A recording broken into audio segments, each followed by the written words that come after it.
Hello everyone, welcome to all about civil.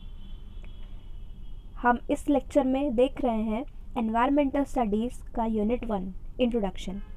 Last lecture में हमने देखा था इकोलॉजी क्या होता है, क्या उसका वर्ड से मीनिंग है और उसकी डेफिनेशन क्या कहती है। एक बार आप पढ़ लीजिए।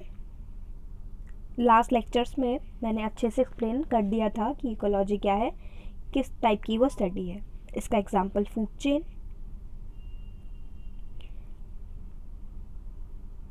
डेफिनेशंस आप पढ़ते जाइए क्योंकि लास्ट लेक्चर में सब कुछ अच्छे से एक्सप्लेन्ड है।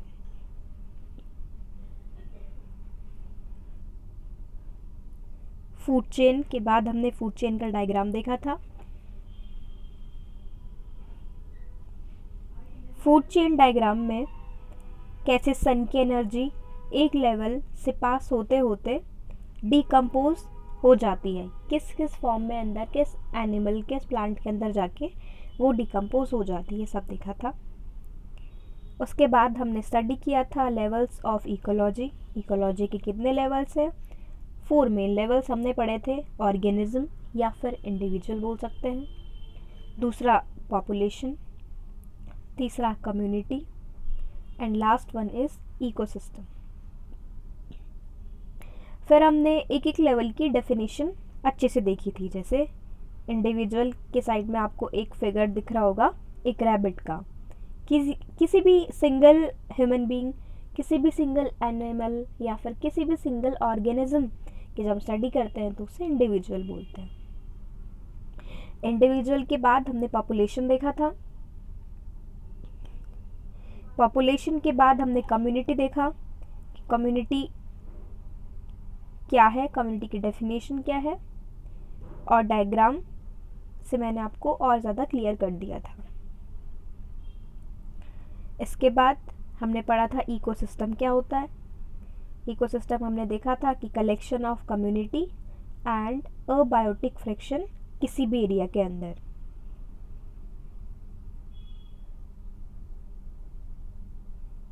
इकोसिस्टम के बाद हमने पढ़ा था कि इकोलॉजी और इकोसिस्टम में क्या डिफरेंस है।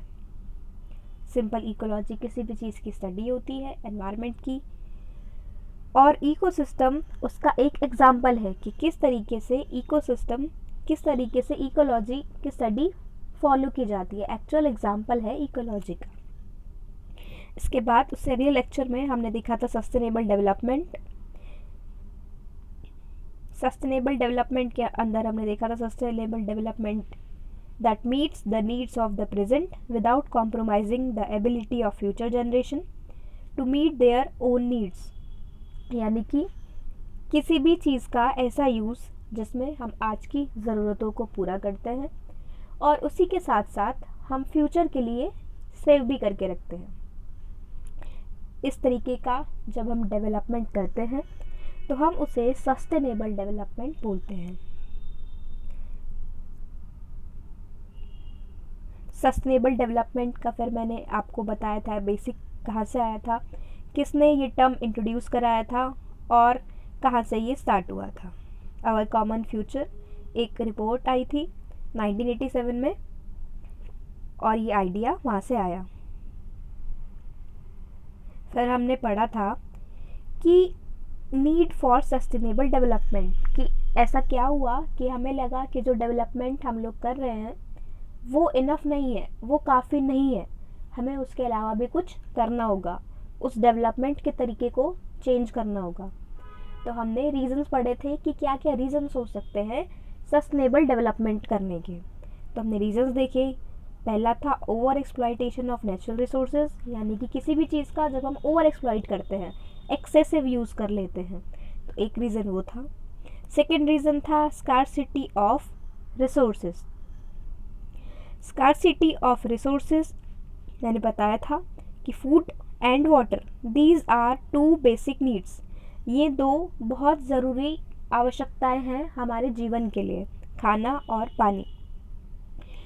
जब इन चीज़ों की स्कार्सिटी, इन चीज़ों की कमी हो जाएगी तो हमारी लिविंग इस अर्थ पे पॉसिबल नहीं है, हम सरवाइव नहीं कर पाएंगे। तो रिसोर्सेज की स्कार्सिटी नहीं होनी चाहिए, इसलिए भी सस्टेनेबल डेवलपमेंट ज़रूरी है। थर्ड पॉइंट हमने देखा था क्लाइमेटिक चेंज। क्लाइमेटिक चेंज के अंदर हमने देखा था कि अचानक से टेम्परेचर राइज हो जाना, या फिर सी लेवल का बढ़ जाना, या फिर कोई भी अजीब एक्टिविटीज़ जो पहले कभी नहीं हुई हैं उन सब का होना, ये सब कुछ आता है क्लाइमेटिक चेंज के अंदर। 3 पॉइंट्स मैंने बताए, over exploitation of natural resources, दूसरा scarcity of resources, and third is climatic change.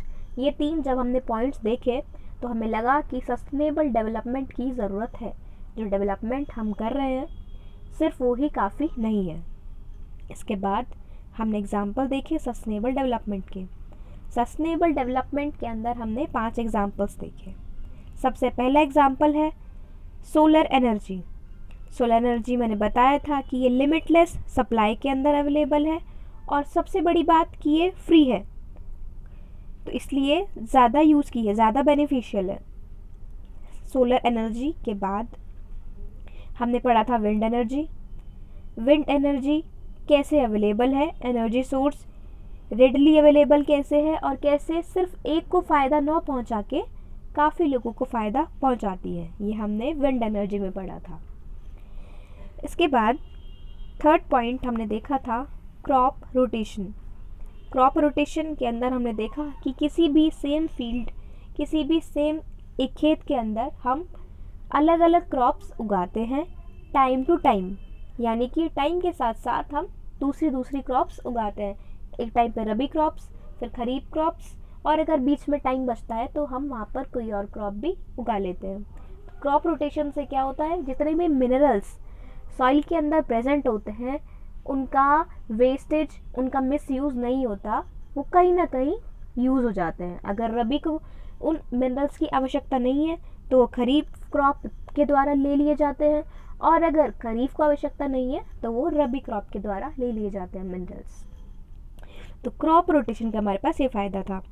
अगला हमने देखा एफिशिएंट वाटर फिक्सचर्स, कि प्रेजेंट जो हमारे पास तरीके हैं कंस्ट्रक्शन के, अगर हम उनके अंदर चेंज लाएं तो कैसे हम सस्टेनेबल डेवलपमेंट करा सकते हैं। इसका एग्जाम्पल था कंपोस्टिंग टॉयलेट्स।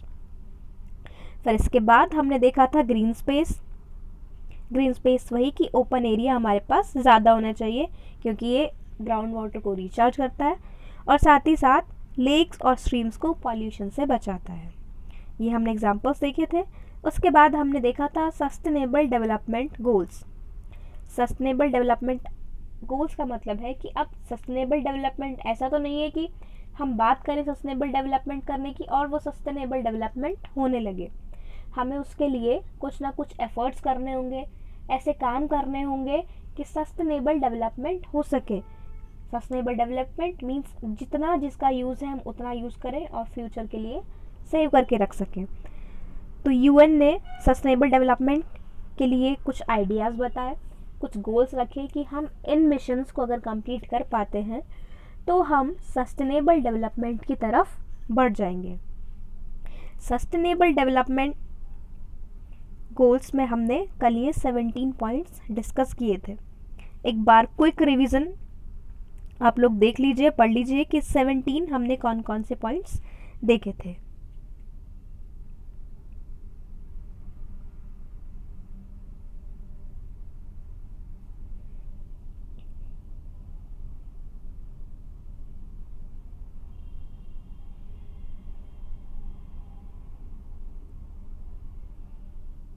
एक्सप्लेन मैं लास्ट वीडियो में कर चुकी हूँ, एक बार बस मैं टॉपिक बता देती हूँ। फर्स्ट, नो पॉवर्टी, कोई गरीबी नहीं रहनी चाहिए।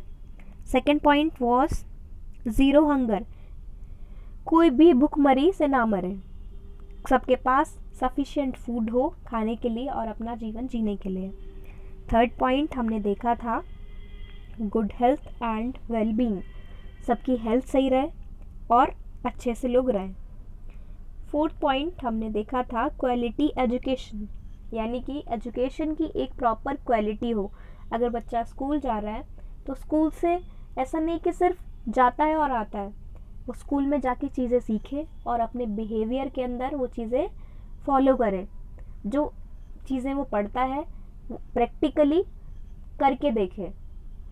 तो तो ये सब आता है क्वालिटी एजुकेशन के अंदर। फिफ्थ हमने देखा था gender equality. Gender equality means male और फीमेल को एक साथ एक जैसा ट्रीट किया जाए। सिक्स्थ हमने देखा था क्लीन वाटर एंड सैनिटेशन, यानी कि क्लीन वाटर सबको अवेलेबल हो और सैनिटेशन प्रॉपर हो। जो पब्लिक प्लेसेस हैं वहाँ पर सैनिटेशन मीन्स साफ सफाई अच्छे से हो। सेवेंथ हमने देखा था affordable and clean energy. Energy हमारे पास अफोर्डेबल होनी चाहिए और क्लीन हो, ऐसा नहीं हो कि उससे बहुत ज़्यादा पॉल्यूशन हो। एट हमने देखा था decent work and economic growth. इसका मतलब डिसेंट वर्क एनवायरनमेंट हो, यानी कि ठीक से काम हो, और जब ठीक से काम होगा, सब अपना अपना काम ठीक से करेंगे तो कंट्री में ग्रोथ होगी। इसके बाद हमने नाइन्थ पॉइंट देखा था इंडस्ट्री, इनोवेशन एंड इंफ्रास्ट्रक्चर। किसी भी इंडस्ट्री में नए नए इनोवेशन होंगे तो वो इंफ्रास्ट्रक्चर उसका बेटर होगा।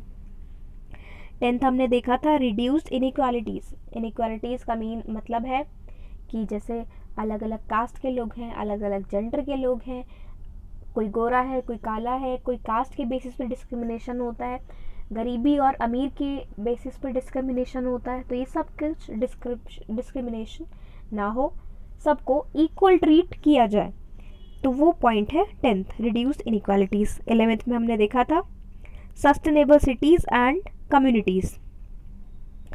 12th हमने देखा था रिस्पॉन्सिबल कंजप्शन एंड प्रोडक्शन, यानी कि जितना किसी चीज़ पे रिस्पॉन्सिबिलिटी है उसकी प्रोडक्शन उतनी हो। अगर कंजप्शन कम है तो उस चीज़ की प्रोडक्शन भी कम हो, और अगर कंजप्शन ज़्यादा है तो उस चीज़ का प्रोडक्शन भी ज़्यादा हो।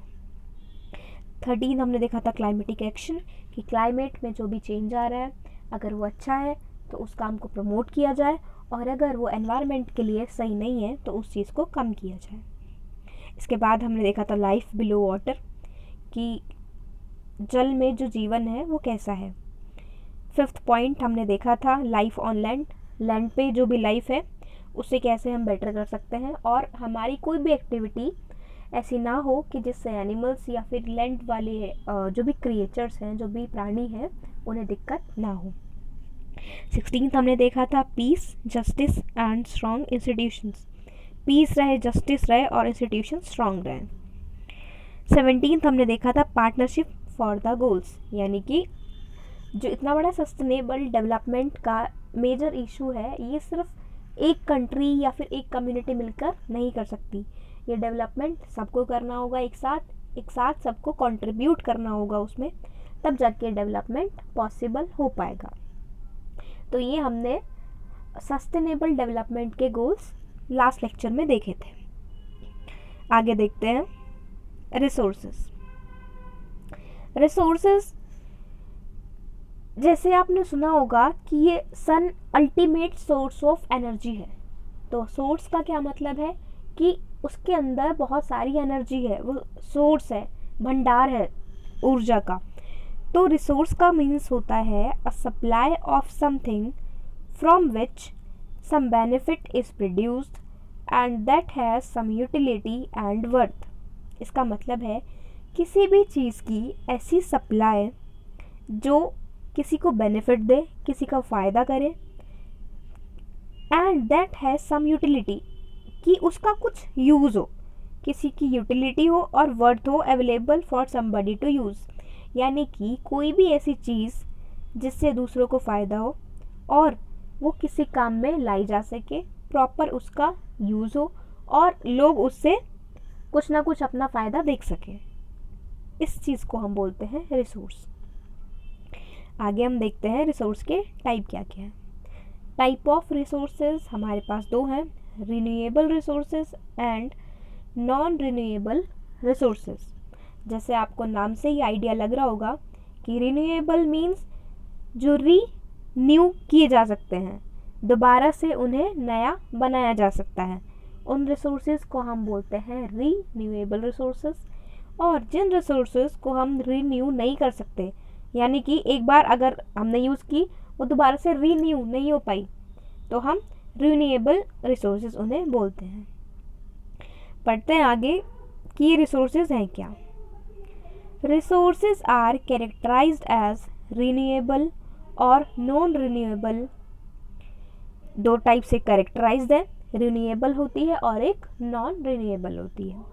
अ renewable resource can replenish itself at the rate it is used.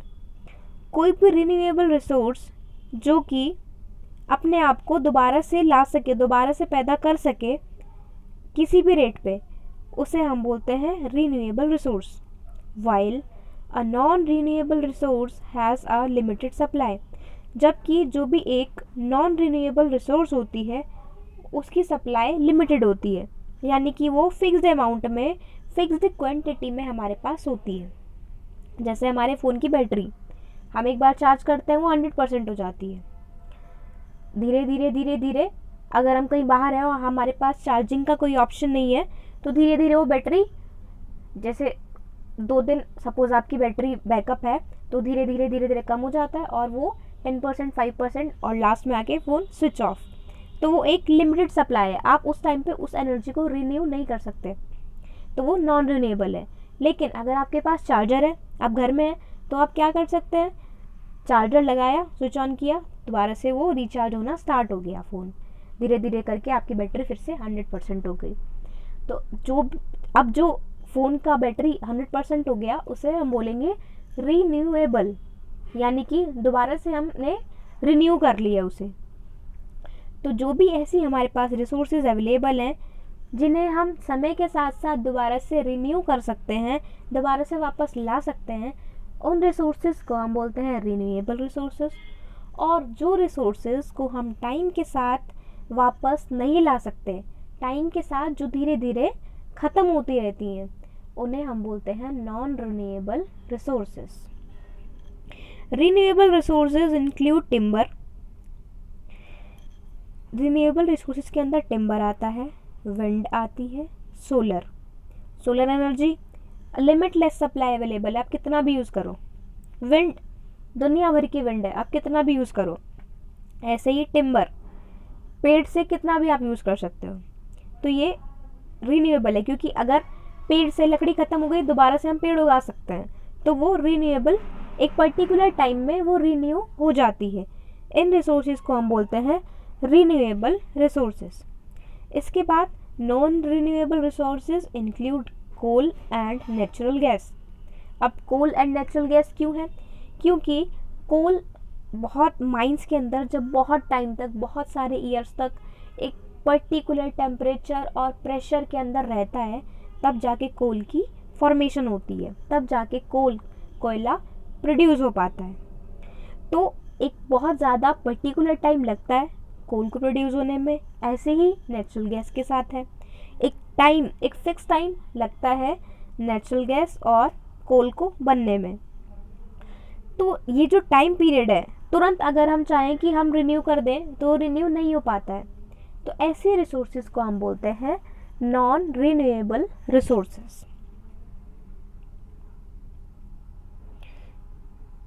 जैसे कि आपको यहाँ पे डायग्राम दिख रहा होगा,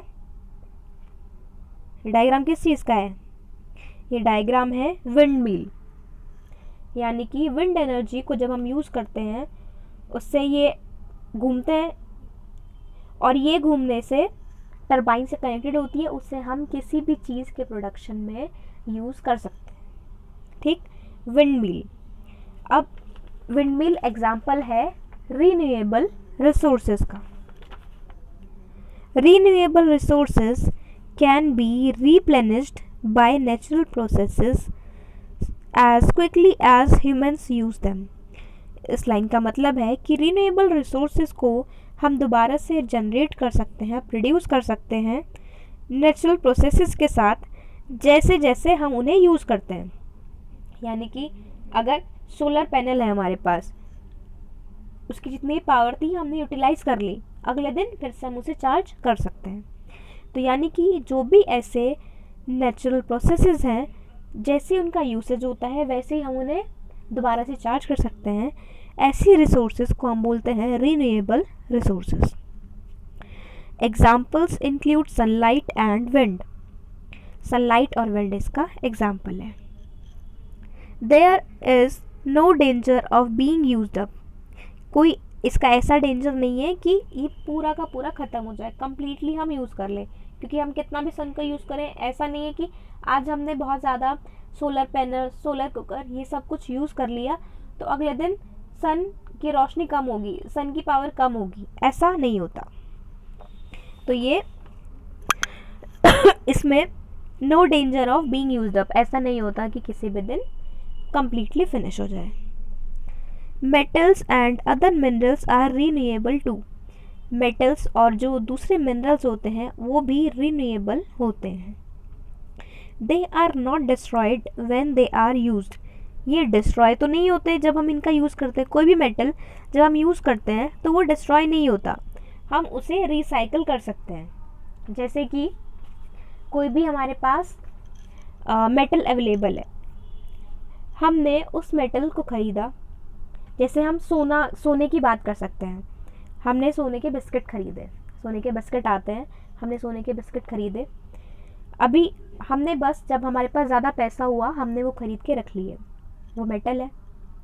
अब 10-15 साल बाद जब लगा कि अब इसका नेकलेस बनवा लेते हैं या फिर इसके कंगन बनवा लेते हैं, तो उस सोने के बिस्किट को हमने नेकलेस या फिर कंगन या अंगूठी उसकी फॉर्म में कन्वर्ट कर लिया, तो अब वो यूज़ तो नहीं हुआ, हमने उसे दूसरी फॉर्म में कन्वर्ट कर दिया या फिर उसको दोबारा से रिसाइकिल कर दिया। तो मेटल्स और ऐसी चीज़ें, मिनरल्स कभी भी कम्प्लीटली डिमिनिश, कम्प्लीटली ख़त्म नहीं होती, वो टाइम के साथ साथ चेंज होती रहती हैं। They are not destroyed when they are used and can be recycled. Wind is a renewable resource, wind एक रीन्यूएबल रिसोर्स है। Wind turbine like this one just a tiny fraction of wind energy, wind turbine बहुत कम wind का part use करती है, बहुत कम utilise करती है। अब पूरी अर्थ पे विंड ही विंड है और जहाँ हमने मिल लगाया है बहुत कम पोर्शन है विंड का, तो बहुत ही कम पोर्शन को हम यूटिलाइज़ करके एनर्जी प्रोड्यूस कर सकते हैं और ट्रांसफॉर्म कर सकते हैं। Next paragraph, living things are considered to be renewable, living things जो भी हैं उन्हें हम कंसीडर करते हैं कि वो रीन्यूएबल है।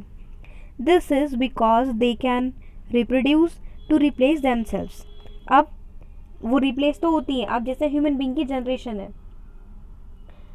नेक्स्ट जनरेशन आती है, फिर उससे नेक्स्ट जनरेशन आती है, तो ऐसे करके जनरेशन बढ़ती है और कभी भी अर्थ पे ह्यूमन बीइंग्स ख़त्म नहीं होते। तो जो भी लिविंग थिंग्स हैं उनको हम रिन्यूएबल रिसोर्सेज बोलते हैं।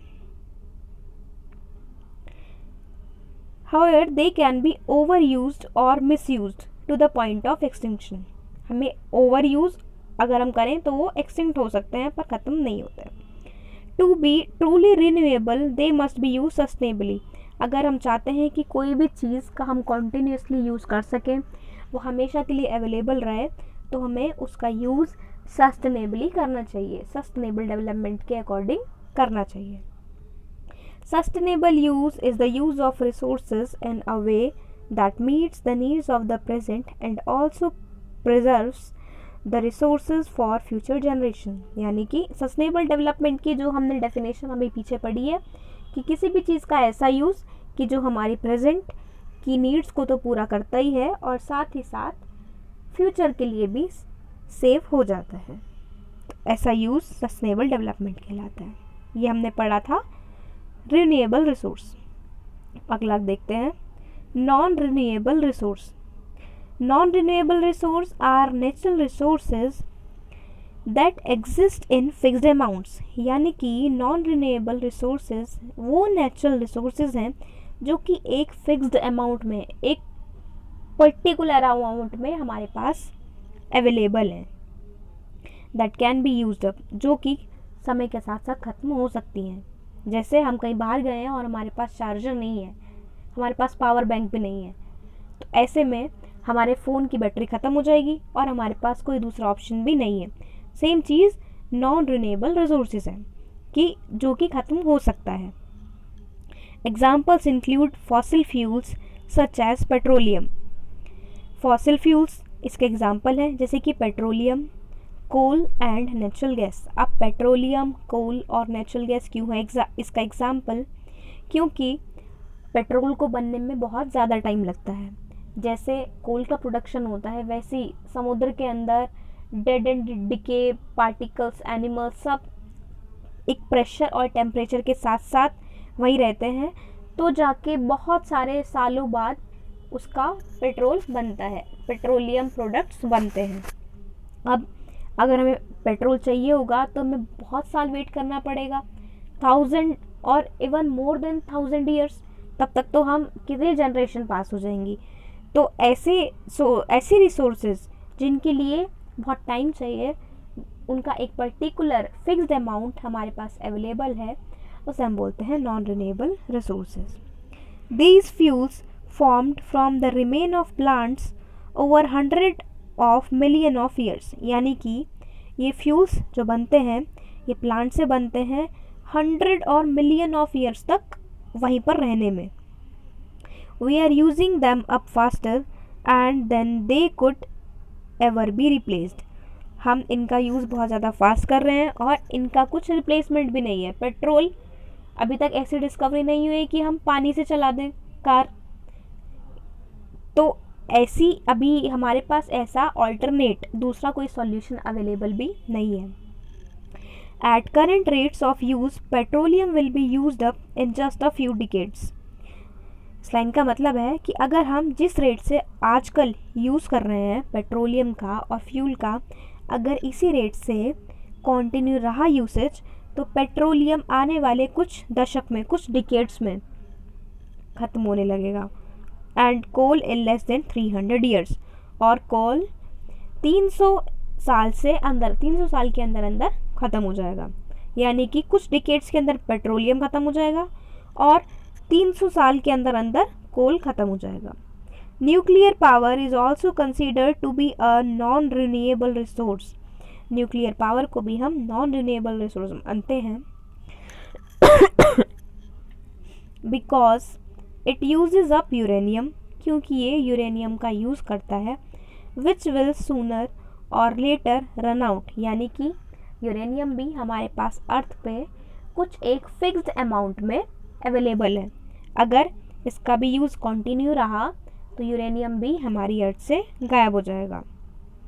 It also produces harmful waste that are difficult to compost और यूज़। यानी कि इससे पोल्यूशन भी होता है, तो ये एक नॉन रिन्यूएबल रिसोर्स है। क्योंकि सिंपल चीज़ समझो, जो भी चीज़ टाइम के साथ साथ दोबारा हम प्रोड्यूस कर सकते हैं उसे हम बोलते हैं रिन्यूएबल रिसोर्स, और जो भी हमें बहुत ज़्यादा टाइम लगता है रिन्यू करने में और उसका कोई ऑल्टरनेट भी हमारे पास अवेलेबल नहीं है, कोई दूसरा सॉल्यूशन भी अवेलेबल नहीं है, तो उसे हम बोलते हैं नॉन रिन्यूएबल रिसोर्सेज। जैसे हमने देखा example wind mill for renewable resource and petroleum, fossil fuels, coal, ये सब है नॉन रिन्यूएबल रिसोर्सेज के एग्जाम्पल। इसके बाद देखते हैं differentiation between non renewable and renewable resources. Renewable resources का पहला पॉइंट देखते हैं, resources whose quantity is not reduced due to use and which can be repeatedly used without fear of exhaustion are termed as renewable resources. They are inexhaustible resources. वो resources जो कि ख़त्म नहीं होंगी कभी भी और उनका हम रिपीटेडली बार बार यूज़ कर सकते हैं बिना ऐसा डरे कि ये चीज़ ख़त्म हो जाएगी। एग्जाम्पल याद रखना, सनलाइट कितना भी यूज़ करो, लिमिटलेस सप्लाई और कभी ख़त्म नहीं होगी, तो इसे हम बोलते हैं रिन्यूएबल रिसोर्स। फर्स्ट पॉइंट देखते हैं नॉन रिन्यूएबल रिसोर्स के अंदर, substances whose stock gets reduced and are gradually exhausted with use are termed as non renewable resources. यानी कि वो सब्सटेंसेस जिनका स्टॉक धीरे धीरे कम होता है, एक पर्टिकुलर अमाउंट में हमारे पास अवेलेबल है और जो धीरे धीरे एग्जॉस्ट होते हैं, ख़त्म होते हैं, उन्हें हम बोलते हैं non renewable resources. They are exhaustible, यानी कि एग्जॉस्ट उनका कंप्लीट यूज़ हम कर सकते हैं और वो दोबारा से नहीं आएंगे, इसे हम बोलते हैं एग्जॉस्टिबल रिसोर्स। सेकेंड पॉइंट हम देखते हैं रीन्यूएबल रिसोर्स के अंदर, दे कैन बी रिन्यूड और रिप्रोड्यूस्ड बाय फिजिकल, केमिकल और मैकेनिकल प्रोसेस। रिन्यूएबल रिसोर्स वो रिसोर्स है जिसे हम रिप्रोड्यूस कर सकते हैं फिजिकल एक्शन से, केमिकल एक्शन से और मैकेनिकल एक्शन से। कोई भी रिन्यूएबल रिसोर्स फिजिकल, केमिकल और मैकेनिकल प्रोसेस से अगर हम दोबारा से प्रोड्यूस कर पा रहे हैं, दोबारा से यूज़ कर पा रहे हैं, तो उसे हम बोलते हैं रिन्यूएबल रिसोर्स। सेकेंड पॉइंट देखते हैं नॉन रिन्यूएबल रिसोर्स में, they can not be increased और रिकवर्ड, ये बढ़ाई नहीं जा सकती और रिकवर्ड भी नहीं की जा सकती। अब जो भी हमने पेट्रोल यूज़ किया, अगर हम सोचें रिकवर कर लें, अब वो तो गैस की फॉर्म में या फिर पॉल्यूटेंट की फॉर्म में निकल गया, अब वो हम वापस नहीं ला सकते, तो ये रिकवर नहीं किया जा सकता, तो ये नॉन रिन्यूएबल का एग्जाम्पल है। थर्ड पॉइंट देखते हैं रिन्यूएबल के अंदर, renewable resources like sunlight, wind, water are flow resources whose stock is continuous and are being used since time immemorial। Renewable resources जैसे कि सनलाइट, विंड, वाटर, ये सब रिसोर्सेज इनका स्टॉक कांस्टेंट है, यानी कि इनका जो जहाँ से ये प्रोड्यूस होती है वो इनफाइनाइट है, इममेमोरियल है, मीन्स वो कभी ख़त्म नहीं हो सकता, उसकी लाइफ बहुत ज़्यादा है। थर्ड पॉइंट देखते हैं नॉन रिन्यूएबल के अंदर, देयर क्वांटिटी इज मोर और less fixed because their formation takes long geological period of million of years. इनकी क्वांटिटी ज़्यादा और कम फिक्स नहीं है क्योंकि इनका फॉर्मेशन बहुत ज़्यादा ईयर्स, मिलियन ऑफ ईयर्स लगते हैं इसका जियोलॉजिकल फॉर्मेशन होने में। अब जो चीज़ इतना ज़्यादा टाइम लेके बनती है उसकी कॉस्ट ऑब्वियसली ज़्यादा होगी और वो एक पर्टिकुलर टाइम पीरियड लेगी अपने आप को दोबारा से प्रोड्यूस करने में। फोर्थ पॉइंट देखते हैं, biotic resources that are renewable may be temporarily diminished but may be renewed again by natural process। यानी कि बायोटिक रिसोर्सेज जितनी भी रिन्यूएबल हो सकती है वो टेम्परेली मीन्स कुछ टाइम पीरियड के लिए तो कम हो सकती है, लेकिन जो उनका परमानेंट सोर्स है, परमानेंट अवेलेबिलिटी है, वो हमेशा के लिए अवेलेबल रहेगा। और इसके लिए ज़रूरी क्या है, प्रॉपर मैनेजमेंट किसी भी चीज़ के लिए ज़रूरी है, चाहे वो रिन्यूएबल हो चाहे वो नॉन रिन्यूएबल हो, क्योंकि अगर हम प्रॉपरली मैनेज करना सीख गए तो हम बहुत कुछ सीख जाते हैं कि किस कंडीशन में हमें कैसे मैनेज करना है। नॉन रिन्यूएबल के अंदर पॉइंट देखते हैं, these resources can never be renewed और रिप्लेनिश्ड। इस पॉइंट का मतलब है नॉन रिन्यूएबल रिसोर्सेज ऐसे रिसोर्सेज होती हैं जिनको हम कभी भी रिन्यू नहीं कर सकते और रिप्लेनिश भी नहीं कर सकते। यानी कि वन टाइम, जैसे OTP आता है, वन टाइम पासवर्ड आप सिर्फ एक ही बार यूज़ कर सकते हैं, दूसरी बार के लिए वो इनवैलिड हो जाता है। तो वैसे ही नॉन रिन्यूएबल रिसोर्सेज हैं, आप सिंगल टाइम उसका यूज़ कर सकते हो उसके बाद आप उसका यूज़ नहीं कर सकते।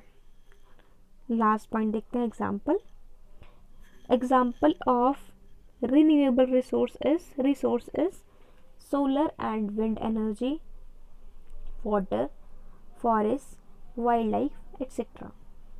Solar energy, wind energy, water, forest और वाइल्ड लाइफ, ये सब एग्जाम्पल हैं।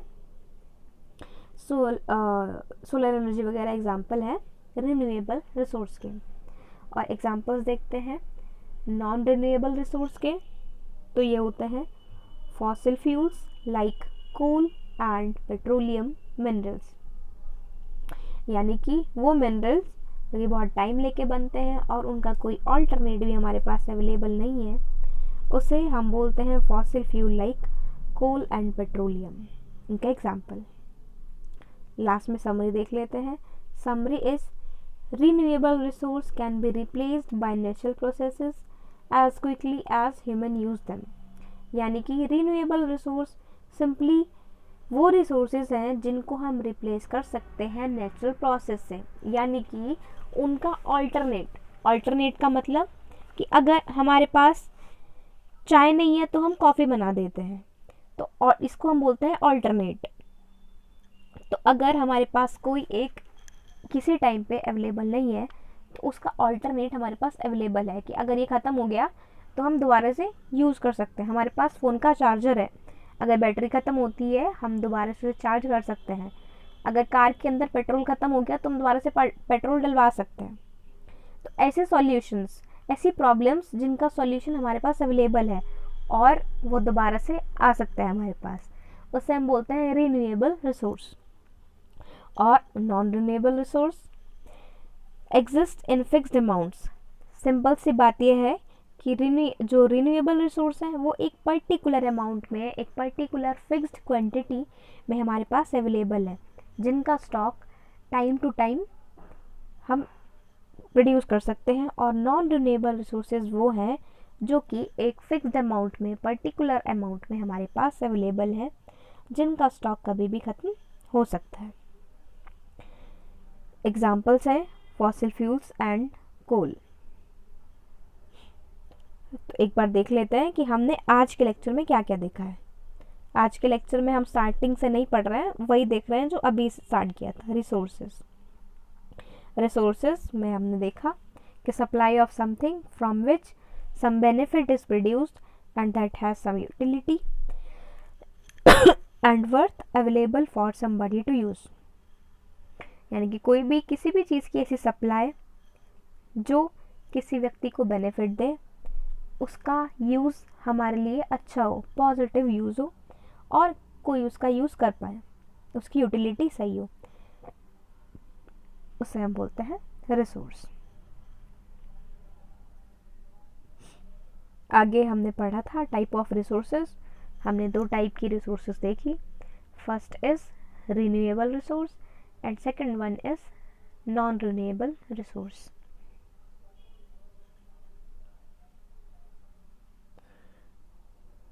इसके बाद हमने देखा कि रिन्यूएबल रिसोर्स क्या होती है और नॉन रिन्यूएबल रिसोर्स क्या होती है। आप पढ़ लीजिए पॉइंट्स।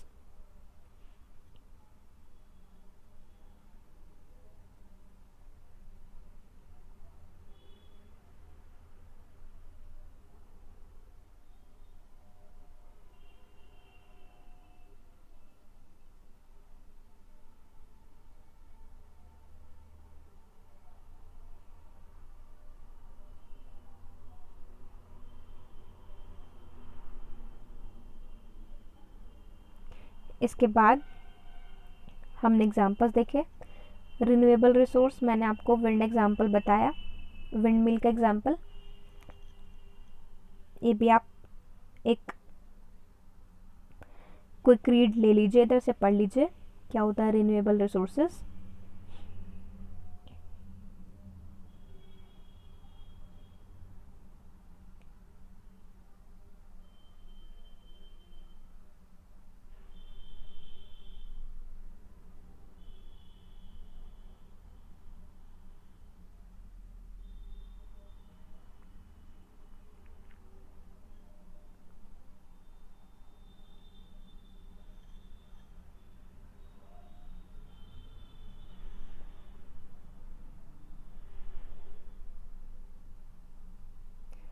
इसमें लास्ट में हमने सस्टेनेबल डेवलपमेंट का आइडिया भी देखा कि सस्टेनेबल यूज़ हम करें तो ये चीज़ें लॉन्ग टाइम तक चल सकती हैं, लॉन्ग टर्म तक हम इनका यूज़ कर सकते हैं। और अगर सस्टेनेबल यूज़ हम किसी भी चीज़ का नहीं करते हैं तो वो समय के साथ साथ ख़त्म हो जाती है। इसके बाद non renewable resource, example petrol और फॉसिल फ्यूल्स, ये भी आप पढ़ लीजिए, एक बार एक्सप्लेन कर चुकी हूँ मैं।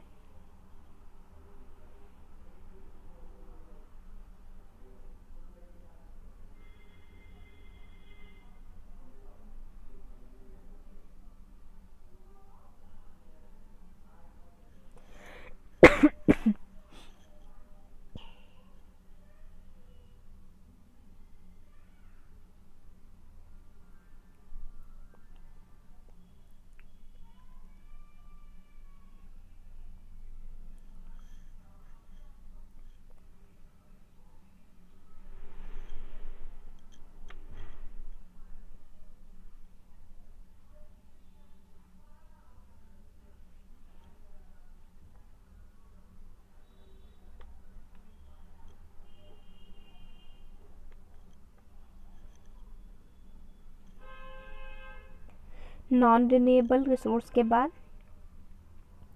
हमने देखा था रिन्यूएबल रिसोर्स और नॉन रिन्यूएबल रिसोर्स के अंदर डिफरेंस भी एक बार आप जल्दी से देख लीजिए।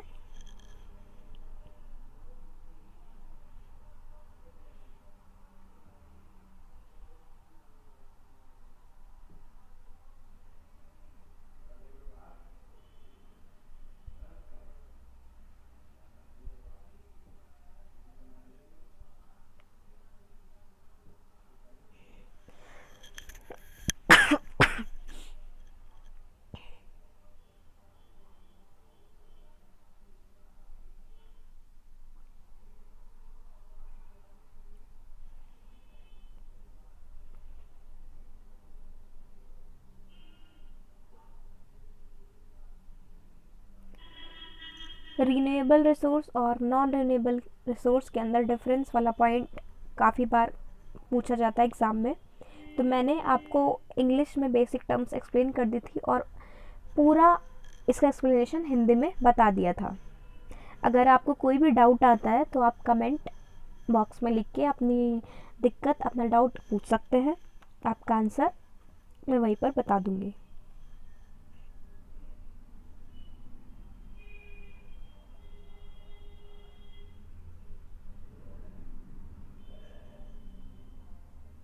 First point clear, resources whose quantity is not reduce due to use. जो भी मतलब बेसिक बात इन दोनों पॉइंट्स के अंदर यही थी कि जो भी रिसोर्सेज ऐसी हैं जिनकी क्वांटिटी रिड्यूस नहीं हो सकती और एग्जॉस्ट वो चीज़ कभी भी ख़त्म नहीं हो सकती, ऐसा अगर रिसोर्स है तो हम उस रिसोर्स को बोलते हैं रिन्यूएबल रिसोर्स।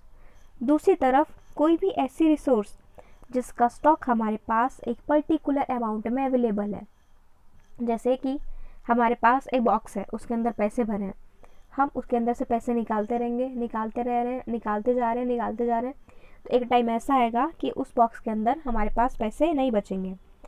अब ऐसा क्यों हुआ? क्योंकि उसके अंदर पैसा ख़त्म हो गया, यानी कि उसके अंदर जो भी अमाउंट था वो फिक्स था। वो टाइम के साथ ऐसा नहीं हो रहा था कि बढ़ रहा था कि आप 10 रुपीज़ अगर निकालते हो तो आपकी मम्मी 10 रुपीज़ के अंदर डाल दे रही है, ऐसा नहीं था। सिर्फ ऐसा था कि आप उसके अंदर से अमाउंट निकालते जा रहे हैं और उसके अंदर वापस कुछ नहीं डाल रहे हैं। तो जो भी रिसोर्सेज ऐसी हैं कि जिनका एक स्टॉक फिक्स्ड है और समय के साथ साथ वो रिन्यू नहीं हो रही है, उसके अंदर प्रोडक्शन नहीं है टाइम के साथ साथ, उसका प्रोडक्शन बहुत टाइम के बाद है, तो उस रिसोर्स को हम बोलते हैं नॉन रिन्यूएबल रिसोर्स, जो कि एग्जॉस्टिबल भी है, जो कि एक टाइम पीरियड के बाद फिनिश हो सकती है, उसे हम बोलते हैं नॉन रिन्यूएबल रिसोर्स। फिर हमने इसका एग्जाम्पल देखा।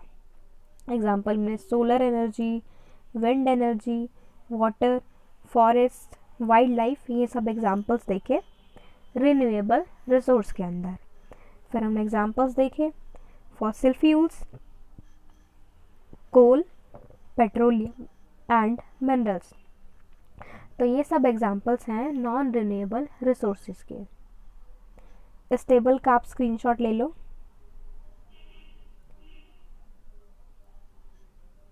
क्योंकि पूरी समरी रिसोर्सेज की रिन्यूएबल और नॉन रिन्यूएबल के बेसिस पे जो डिफरेंस है वो इस टेबल में पूरा कवर हो जाता है।